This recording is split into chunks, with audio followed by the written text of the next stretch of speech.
I never expected my phone to buzz in the middle of Professor Anderson's economics lecture. The moment I saw Mom flashing on the screen, my stomach clenched. I already knew. Dad had been fighting pancreatic cancer for months. The last time I visited, he had squeezed my hand and said, "You'll be okay, kiddo. I know you will." But I wasn't. I stepped out of the lecture hall, my heart pounding as I answered, "Jess." Mom's voice cracked. "Your father, he's gone." I leaned against the wall as the world blurred around me. I had thought I was prepared for this. I wasn't. Nothing prepares you for losing the person who taught you to ride a bike, helped with math homework, and drove you to college tours with embarrassing dad jokes. After getting permission to take time off, I booked the earliest train home. The 3-hour ride felt surreal, just me, the hum of the train, and a flood of memories. Dad had always been the planner in the family, and even in his final months, he made sure I was set up for the future. He talked me through financial matters, encouraged my studies, and made me promise to finish my degree no matter what. I arrived at our suburban home just before sunset. The house looked the same, but everything felt different. Mom was waiting at the door, mascara streaking down her face. "Oh, Jess," she sobbed, pulling me into a tight hug. Her designer blouse smelled like expensive perfume and faintly of wine. I patted her back, trying to hold myself together. "I'm here, Mom." She pulled away, wiping her tears. "I don't know what to do. The bills, the house I haven't worked in years." I guided her inside, noticing the half-empty wine glass on the kitchen counter. "We'll figure it out," I assured her. "But first, did Dad leave any instructions?" She gestured vaguely toward his home office. "Everything's in his desk. He was always so organized." Then she reached for her wine glass again. The next few days passed in a haze of funeral arrangements and distant relatives offering condolences. Mom barely helped, dissolving into tears anytime I asked about flowers or the service. So I handled everything, contacting the funeral home, choosing the casket, calling relatives. Meanwhile, Mom calmed her nerves with more wine. The morning of the funeral was crisp and clear, our home filled with murmured sympathies and the scent of casserole dishes brought by well-meaning guests. During the service, Mom was the center of attention, sobbing theatrically while her best friend, Denise, patted her back. "You poor thing," Denise whispered. Mom nodded vigorously, as if she were the only one suffering. I stayed composed. Dad wouldn't have wanted me to break down. But as I watched his casket being lowered into the ground, I couldn't shake the feeling that everything was about to change. The will that shook everything. A week after the funeral, Mom and I sat in Mr. Peterson's law office for the reading of Dad's will. She kept fidgeting with the pearl necklace Dad had given her for their 20th anniversary. Mr. Peterson adjusted his glasses and read in his usual measured tone, "Being of sound mind and body, I, Richard Alexander Reynolds, declare this to be my last will and testament." I listened carefully as he went through the details. Then came the main provisions. "To my daughter, Jessica Reynolds, I leave the family home and a sum of $200,000. Mom's head snapped up. I could feel the tension radiating off her. "To my wife, Linda Reynolds, I leave a monthly allowance of $1,500 from my retirement fund." Silence. Then, "That's it?" Mom's voice was sharp. "I'm his wife, 23 years of marriage, and this is what I get?" Mr. Peterson remained calm. "Your husband carefully considered these arrangements. The will is legally binding." Mom muttered under her breath, gripping her necklace so tightly I thought it might snap. The drive home was tense, filled only with her occasional mumbled comments. "Unbelievable. Unfair. Can't believe he did this." That evening, I made Dad's favorite pasta dish, hoping to bring some comfort. Mom just pushed the food around her plate before finally speaking. "Jess," she said, her voice wavering, "why would your father do this? The house, the money, why leave it all to you?" I reached for her hand. "Mom, you don't have to go anywhere. Stay here. Take care of the house while I'm at college. It'll be good for both of us." Her demeanor shifted instantly. She squeezed my hand, tears welling up. "Oh, sweetheart, you're such a good daughter. I knew you wouldn't let me down." A few days later, I returned to college, setting up automatic payments for the house utilities and property taxes. Mom and I had regular video calls at first. She even enrolled in art classes to help cope with her grief. But as the weeks turned into months, something changed. The calls became shorter, less frequent. She always had somewhere to be, something to do. I told myself it was a good thing maybe she was healing in her own way. Then, December arrived. Christmas was around the corner, and after months of Mom dodging my calls, I decided to surprise her with an early visit. The train ride home was filled with memories. Christmas mornings with Dad's homemade pancakes, decorating the tree while Mom sipped wine and critiqued our ornament placement. From the taxi, I watched familiar streets blur past. When I arrived at the house, I quietly let myself in, planning to surprise Mom. The place smelled like cinnamon and coffee, at least that hadn't changed. But then I heard laughter. Not just Mom's, a man's voice. I stepped into the living room and froze. Mom was curled up on the couch next to a man I'd never seen before. He looked younger than her by at least 5 years, wearing an artsy-looking scarf and Dad's slippers. Mom jumped when she saw me. "Jess, I wasn't expecting you." "Clearly," I said, still standing in the doorway. "I thought I'd surprise you for Christmas." An awkward silence filled the room. The man stood up, adjusting his scarf. Mom cleared her throat. "Honey, I'd like you to meet Greg." She hesitated. "My husband." My stomach dropped. I must have misheard. "I'm sorry, did you say husband? As in, married?" "Yes, sweetie. We met in my art class. We just connected." She was using that voice, the one she used when trying to explain something I wouldn't like. 3 months ago, I said, doing the math. "Mom, Dad's only been gone for 7 months. 8 months, she corrected quickly. "And Jess, when you find love again, you just know." "I didn't tell you because I didn't want to distract you from your studies." I looked around. Dad's favorite reading chair? Gone.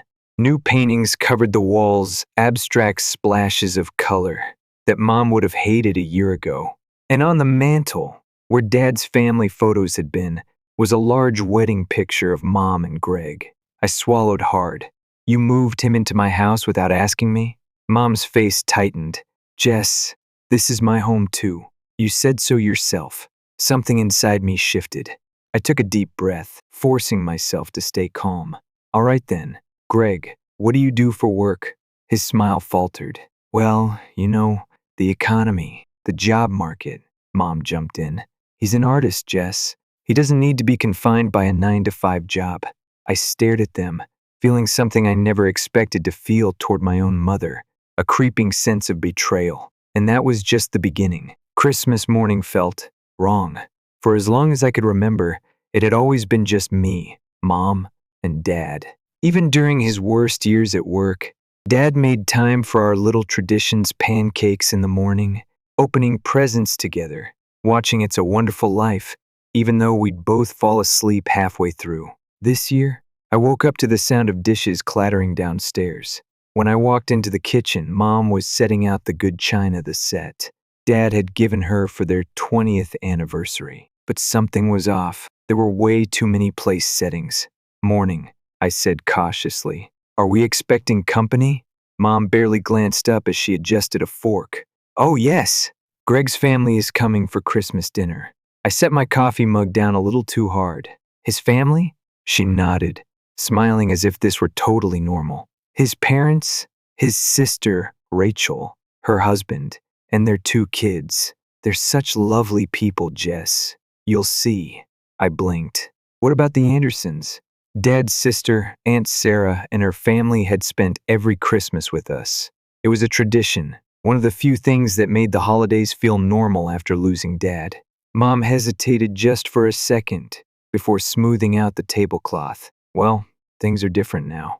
I need to build relationships with Greg's family. They're part of our lives." I stood there, gripping my coffee, trying to process what she was saying. Before I could respond, the doorbell rang. Mom rushed to answer it, leaving me standing in the kitchen like some forgotten side character in my own life. Greg's family arrived in a loud, chaotic cluster, immediately making themselves at home. His parents wandered through the house, looking around with assessing eyes, while his sister Rachel plopped onto the couch like she'd lived there for years. At dinner, I tried to be polite, but the conversation grated on me. Greg's father complained about property taxes in their neighborhood. His mother criticized the turkey. Rachel's kids whined about being bored. I barely touched my food, just listening as they complete strangers spoke about my house like it was some kind of real estate listing. Then Rachel put down her fork and smiled brightly. "You know," she said, turning to Mom, "this house is in such a perfect location. Great school district, close to everything. The kids need a good school, and this place has all this extra space." "Oh, that would be wonderful," Mom gushed, clasping her hands together. "We'd love to have you close by, wouldn't we, Jess?" Something inside me snapped. "Actually," I said, my voice clear and firm, "no, we wouldn't." The room went silent. Rachel blinked at me, looking genuinely surprised. "Oh, I just assumed." "Well, you assumed wrong," I cut in. "This is my house. Dad left it to me, not to Mom, and definitely not to a bunch of people I just met today." The tension was instant. Greg's father muttered something under his breath. Rachel's husband started grumbling about kids these days, and Greg just sat there, suddenly very interested in his mashed potatoes. But the worst part? Mom. She was staring at me with this expression I had never seen before. Embarrassment, anger, maybe even hatred. Rachel's family didn't stick around much longer after that. As she gathered her kids' coats, she huffed, "Clearly, we aren't welcome here." I didn't argue. I wanted them gone. The moment the front door closed, Mom whirled on me. "How could you?" she hissed, eyes blazing. "These are my new family, Jess." I took a deep breath, keeping my voice calm. "No, Mom. They're Greg's family, and they were already making plans to move in like they owned the place." Mom let out a bitter laugh. "Your house, right?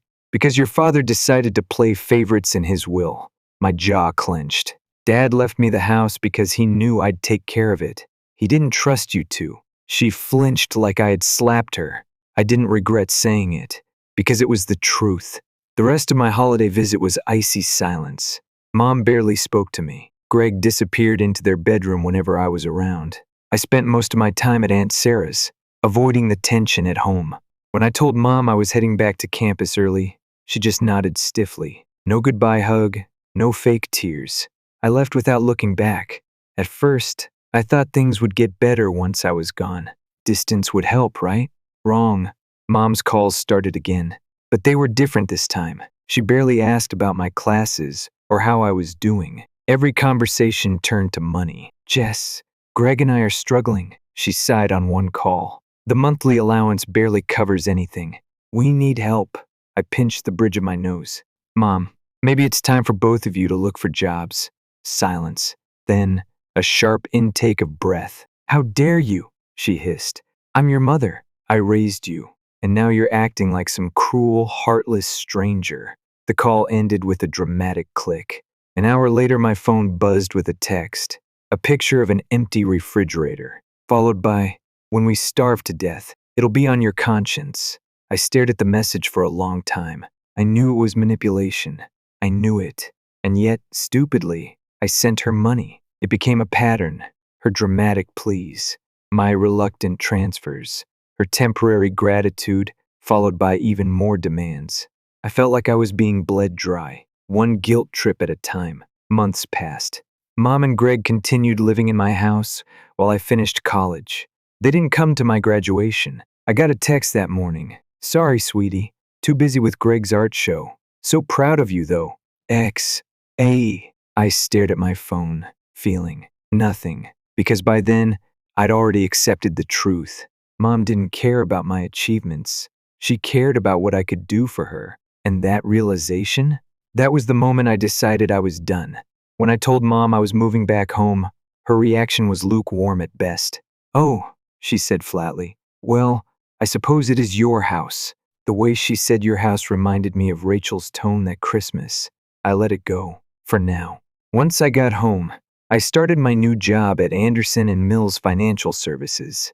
Dad's old connections helped me get in, and I threw myself into work.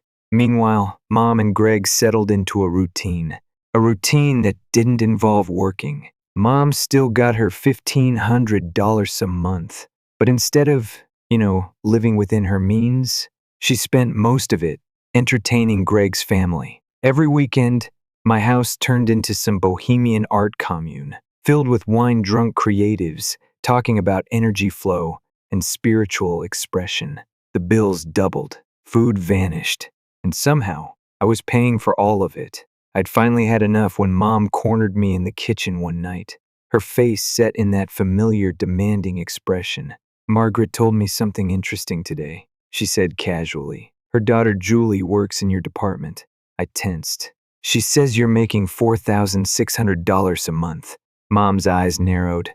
"And yet," she continued, "you refuse to support your family properly." She folded her arms. "So here's what's going to happen." And as she spoke, laying out her plan to take my entire paycheck, I realized something. Mom wasn't just mooching off me. She genuinely believed she was entitled to my life. And I was done playing along.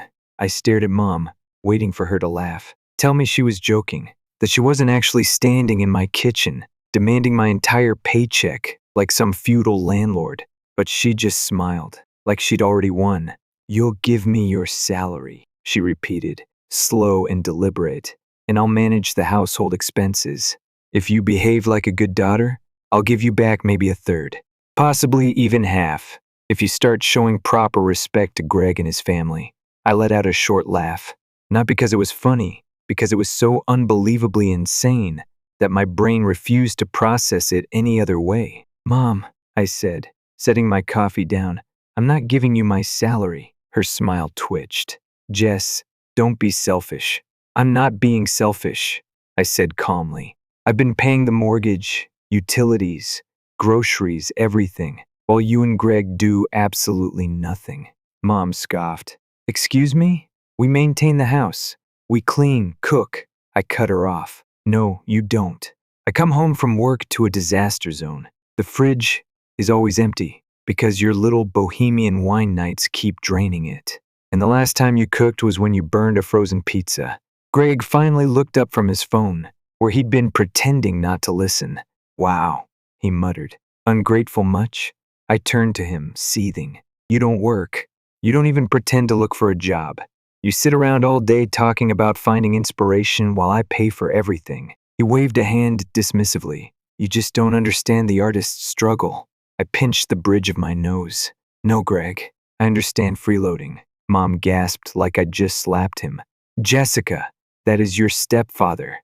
Show some respect." I laughed again, but this time it was bitter. "Stepfather? No, Dad was my father. Greg is some guy you married 8 months after Dad died and moved into my house without asking." Her face turned an ugly shade of red. "How dare you?" she hissed. "Your father left you more than you deserve, $200,000. And you're too selfish to help your own mother?" I clenched my jaw. "That money is for my future, not for you to blow on wine and Greg's art supplies." Mom's hands were shaking now. "We'll talk about this tomorrow," she said, voice clipped. "When you're thinking more clearly." I took my coffee and walked out, ignoring Greg's muttered spoiled brat as I passed. The next morning I came downstairs and found Mom and Greg already at the kitchen table, their expressions weirdly smug. "Morning," Mom said sweetly. Too sweetly. I poured my coffee, waiting. Greg cleared his throat. "So, we had a long talk last night," he said, adjusting his scarf like he was about to drop some grand wisdom on me. Mom nodded. "And we realized something important. Since we take such good care of the house cleaning, cooking, maintaining everything, it's only fair that you pay us for our services." Greg beamed like a man who had just discovered fire. "We think your full salary, the $4,600, would be fair compensation." I blinked. They had actually spent all night scheming, just to come up with the exact same demand in a slightly different package. I took a slow sip of coffee, letting the stupidity of it all sink in. Then, I set my mug down. "You know what?" I said, keeping my tone light. "You're absolutely right." Their faces lit up. Mom reached for Greg's hand, squeezing it in triumph. "See? I knew you'd come around." "But," I continued, cutting her victory short, "since we're talking about fair compensation, I need to ask what services exactly am I paying for?" Silence. Greg shifted uncomfortably. Well, maintaining the house, I gestured around us. The house that's constantly a mess? Mom forced a smile. Jess, honey, we clean all the time. I raised an eyebrow. Really? Because I dusted the living room yesterday, and I found 3 months' worth of dust on the bookshelves. I have to take out the trash every time I get home because it's overflowing. And don't even get me started on the dishes. Greg frowned. Well, we cook. I let out a sharp laugh. You microwave leftovers and pour wine. That's not cooking. Mom's eye twitched. We maintain the space. I folded my arms. I pay a landscaper. I pay a plumber when things break. I pay the internet, the gas, the electric. What exactly are you two maintaining? Greg huffed. You're being dramatic. No, I said, standing up. I'm being done. Mom's smile faltered. Jess, sit down. No. I grabbed my keys and turned to them, my voice steady. I want you both out of my house. You have 7 days to find a new place, or I'll start formal eviction proceedings. Silence. Then, Mom laughed. Oh, sweetheart, she cooed, her voice dripping in condescension. You wouldn't do that to your own mother. I stared at her. Watch me. That night, I locked my bedroom door because I knew what was coming. The first tactic? The guilt trip. Mom slid tearful notes under my door, sent dramatic texts about how she couldn't believe I was doing this to her. Greg tried to play mediator, knocking on my door and saying, Come on, kiddo. Let's talk this out like adults. I ignored all of it. Next, the gaslighting. Mom cornered me in the hallway. Jess, you're being irrational. Maybe you're under too much stress from work. You should take some time off, clear your head. Nice try, I said, brushing past her. Then came the temper tantrums. I heard things being thrown in the kitchen. Mom's angry screams, Greg's attempts at calming her down. At one point, she smashed a plate, one of Dad's plates. I stormed downstairs.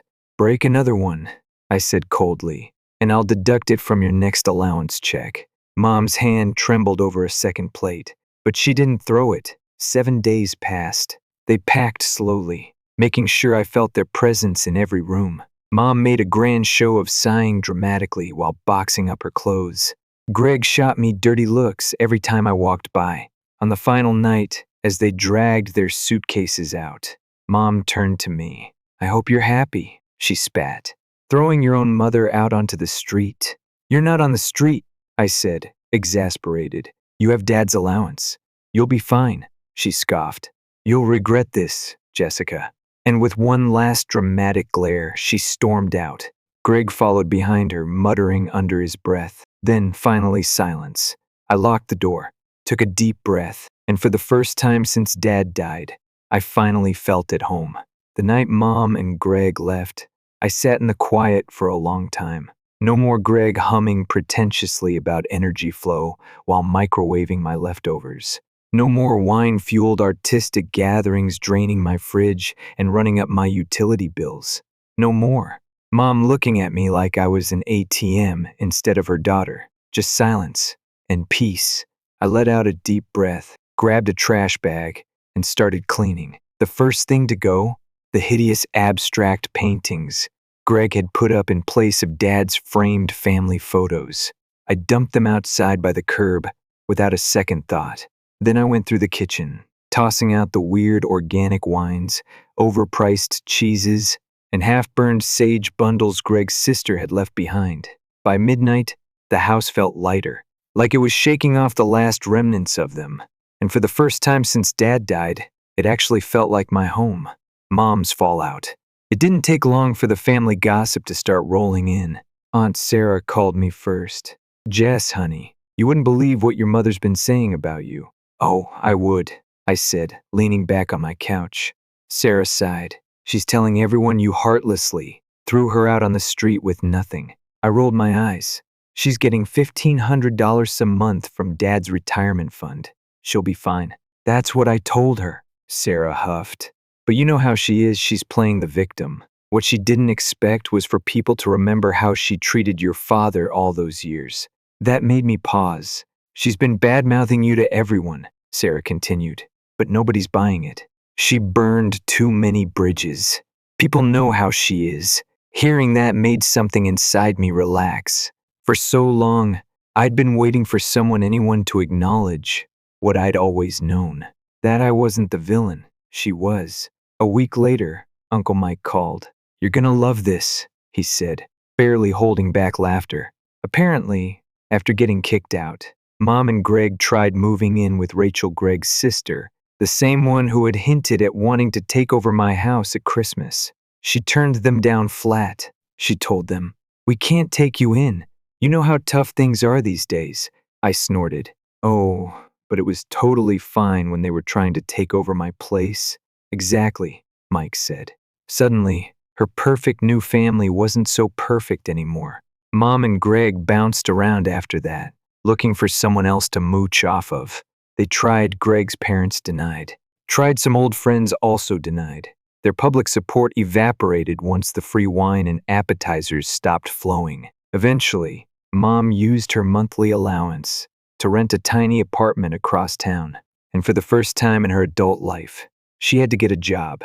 Aunt Sarah told me she ended up working at some boutique, selling overpriced scarves to rich women who reminded her of herself. And Greg, still unemployed, still too creative for regular work. The grocery store run and I ran into her once, about 4 months later. I was at the grocery store, grabbing some basics, when I saw her a few aisles away. She looked different. No fresh salon highlights, no designer blouse. Her makeup wasn't perfectly done, and her face had this tired, almost worn-down look. For a split second, our eyes met. Her back stiffened. Then without a word, she spun her cart around and walked the other way. I didn't follow her, didn't call out, didn't feel anything really. Just watched as she disappeared down the aisle, out of sight. And that was that. Story 2. The way Mark and I met could have been ripped straight from a rom-com, a chance encounter at a mutual friend's barbecue, complete with spilled drinks and awkward apologies. He was charming, with a quick wit that had me laughing despite myself. Before I knew it, we were inseparable, our love story unfolding with an ease that felt like destiny. Our wedding was a dream, a simple yet heartfelt ceremony surrounded by those we loved. Mark, with his career in finance on the rise, was the picture of success. His insistence on a prenuptial agreement was just another part of our planning, a practical step, he said, given our differing financial situations. I didn't mind. My love for him wasn't measured in dollars and cents. Carol, Mark's mother, was a tougher nut to crack. She looked at me like I was an unwelcome guest, her coldness stark against the warmth Mark and I shared. But love has a way of making you overlook the small stuff, and I was too happy to let her disapproval dampen my spirits. Even when we faced the heartbreaking news of Mark's infertility, my love didn't falter. If anything, it deepened. I threw myself into making our house a home, filling it with warmth and love. I bought appliances and furniture with my own savings to create a cozy nest for us. But as the years passed, the warmth between us cooled, replaced by a chill I couldn't shake. Mark's demands grew, his once loving requests turning into cold commands. "Make sure breakfast is on the table before I leave, Jenna," he'd say, his voice void of the affection that used to lace his every word. And dinner, it had to be fresh, no matter how late I worked, as if my job at the Department of Health and Human Services was just a hobby compared to his high-flying career. I'd wake before dawn, bleary-eyed but determined to cook his breakfast. Then, after a long day's work, I'd rush home, racing against the clock to whip up a gourmet meal that might bring back the husband I once knew. But it was never enough. He took my efforts for granted, never once uttering a thank you, only reminding me that I should be grateful for the roof over my head, his roof.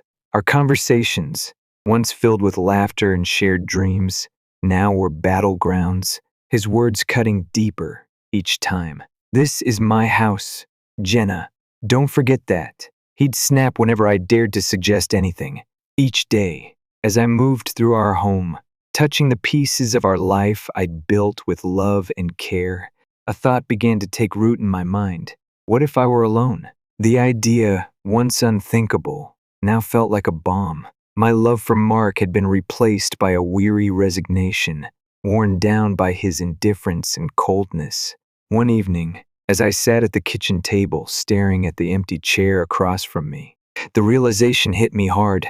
I no longer recognized the man I had married, nor did I see the woman I had become in his reflection. The love that had once been my guiding light had faded, leaving behind a longing for peace, for a life where my efforts were seen, my presence valued. As I turned off the lights and headed to bed, the silence of the house was a stark reminder of the distance between us. I couldn't help but wonder, would I be better off alone? The thought was a whisper in the dark, a question I wasn't quite ready to answer. But with each passing day, the whisper grew louder, a call to find myself again, to reclaim the life and love I deserved. Lately, it's like I'm living with a stranger, not the man I married. Mark's been on my case for everything. The house not being spotless, the dinners being too repetitive. It's like nothing I do is ever enough. I've been finding solace in solo trips to the mall, picking out new furniture and gadgets for our home, trying to fill the void with material things. But even that joy is fleeting when I come home to his coldness. It hit me hard when I realized Mark hadn't put a single penny into our joint account for months. All the expenses, the mortgage, utilities, groceries, have been coming out of my paycheck. So one evening, I decided it was time to confront him. I waited until he was settled in his armchair, flipping through channels, and I brought it up, trying to keep my voice steady. Mark, we need to talk about the finances. You haven't contributed to the joint account in months. I've been covering everything, I said, hoping for some understanding, maybe even an apology. He barely glanced at me, his eyes still on the TV. And it's my house. You're just living in it. Why should I pay for your keep? He shot back, his words sharp as knives. I couldn't believe what I was hearing. Your keep? Mark, I'm your wife, not some tenant. I've been paying for everything, trying to make this house a home for both of us, I argued, feeling my temper rise. He snorted, a sound that made my skin crawl. Look, Jenna, you're making a big deal out of nothing. If you don't like it, maybe you should just leave. But we both know you've got nowhere to go, he said, turning back to his show. I was seething, hurt and angry. But before I could respond, his phone rang. It was his mother, Carol. He answered on speaker, and before I could escape, she started in on me. Jenna, you need to stop this nonsense and start showing some gratitude. Mark's been too good to you, and here you are, acting like a freeloader. Carol's voice was like a slap in the face. I was so shocked I barely managed to grab the phone and hang up. I can't believe you and your mother calling me a freeloader in my own home, I said, my voice shaking with emotion. Mark just shrugged, unfazed. Well, if the shoe fits. That night, I lay in bed staring at the ceiling, feeling more alone than ever. The thought of divorce crept into my mind again, more persistent this time. But where would I go? I had no apartment, no real savings of my own. I felt trapped in a life that no longer felt like mine, married to a man who saw me as nothing more than a burden. The next morning, I woke up to an empty bed and a heavy heart. As I made my way through the silent house, every room echoed with the remnants of last night's fight. I knew something had to change, but the fear of the unknown, of starting over from scratch, was paralyzing. Sitting at the kitchen table, sipping my coffee alone, I realized I had to make a decision. Do I stay in this loveless marriage, playing the role of the grateful freeloader, or do I take a leap into the unknown, hoping to land on my feet? The answer wasn't clear, but one thing was, I couldn't go on like this. The breaking point had been reached, and it was time to choose my path. That day at work was a marathon, one meeting after another, no end in sight. I glanced at the clock, knowing Mark would be fuming. Just my luck, I muttered under my breath, finally grabbing my phone to give him a heads up. The moment he picked up, I knew I was in for it. This is your problem, Jenna, not mine. You should have been here cooking dinner, not playing around at work. Mark's voice roared through the phone, loud enough for the whole office to hear. My cheeks burned as I quickly ended the call, avoiding the curious glances from my colleagues. By the time I got home, it was late, way past our usual dinner time. The house was dark, silent. But the moment I stepped in, Mark was on me like a thunderstorm. Where have you been? A good wife would have had dinner waiting. What are you even good for? His words were like daggers, each one slicing through the last bit of patience I had. I was tired, emotionally drained. Mark, one had to work. You know how important this project is, I tried to explain, but it was like talking to a wall. A bad wife and a terrible hostess. That's what you are, he continued, his voice reaching a pitch I'd never heard before. You know what? I've had enough. Pack your things and get out of my house. I stood there, shocked, as he shoved the divorce papers in my hands. You'll be homeless without me, he said with a cruel laugh. Something inside me snapped. All the years of bending backward for him, trying to be the perfect wife, vanished.